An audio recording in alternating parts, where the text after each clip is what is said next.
30 to 40 seconds took about 27 minutes. There is no excuse for that. Zero.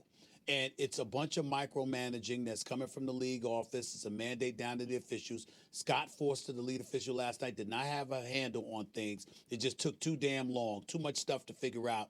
It should not have taken that long. I completely support Jeff Van Gundy complaining about it, even though Mark Jackson was hilarious, calling them Groucho Marx or whatever the hell he called them. Listen, basketball is a rhythm game, like a lot of other sports. And you have to take that into consideration, and we have to accept human error. Now, obviously, you have with the advent of instant replay and all of this other stuff and technology, Max, where you can slow things down and get it correct. We understand the importance of that. I'm not attacking, the fact that you're doing that. I'm attacking the fact that somehow, some way, after all of this time, you haven't mastered to expedite the process and to get it done quicker.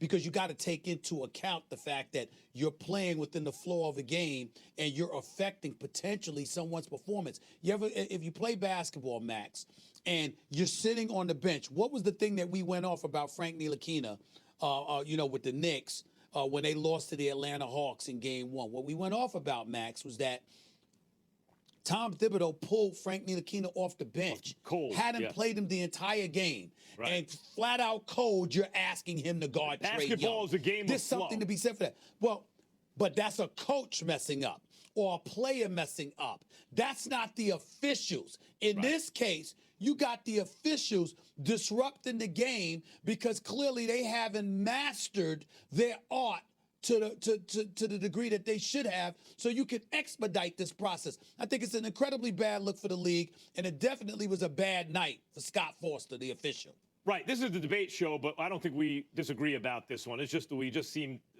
going to agree about this. I think there are two separate issues. One, should you even involve instant replay the number of times that they did? Because it messes up the flow of the game, right? That's one. But two, like the NFL, what takes so long? What the hell takes so long? I'm sitting in my living room. I can see in 5 seconds on instant replay. Okay, sometimes I think I know, and then they show another angle, and I go, maybe see the third angle. Stephen A., I'll know in 15 seconds the right call on my couch, right? But people who are trained in this, who have the technology right there, it takes them a minute and a half, 2 minutes, 5 minutes. It's absurd. It's absurd. Make the best reasonable guess you can make based on the instant replay and move on, if you're even going to use it. Now, sometimes there are things like that play with Devin Booker when Pat Beverly poked it out, and everyone was complaining about it. Yeah. Actually, I understood why they did the call the way they did. Usually when a guy pokes it out, it's at least simultaneous. Like if he's not the last guy to touch it, his hand's on the ball at the same time as the other guy. What instant replay showed there was, no, in fact, clearly, Devin Booker's hand was on the ball last, even though Pat Beverly forced it out. No one liked the call, but by the letter of the law, they got it right. I'm not beefing with that. A lot of people have beef with that. I'm not even beefing with that.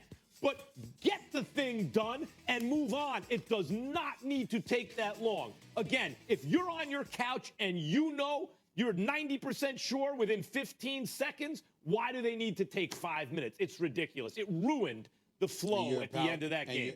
And you're empowering the officials to dictate an outcome when you lag like that. And you got to remember, the game took over 3 hours. The game took over 3 hours last night. Even the last play, Monty Williams draws up the last play, and Jeff Van Gundy was calling for it, right? So it was a brilliant play, yeah, but Jeff Van Gundy knew what to do, directly into the alley-oop. But you don't even have time to set everything up if there's not so much time taken on replays. It's like extra timeouts. No question. Thank God for naps and espresso. Otherwise, I wouldn't be here right now. All right, guys. Mad Max lived up to his nickname last night because he seemed to be battling the umps last night more than the other team's hitters. We'll explain. Keep it locked on First Take.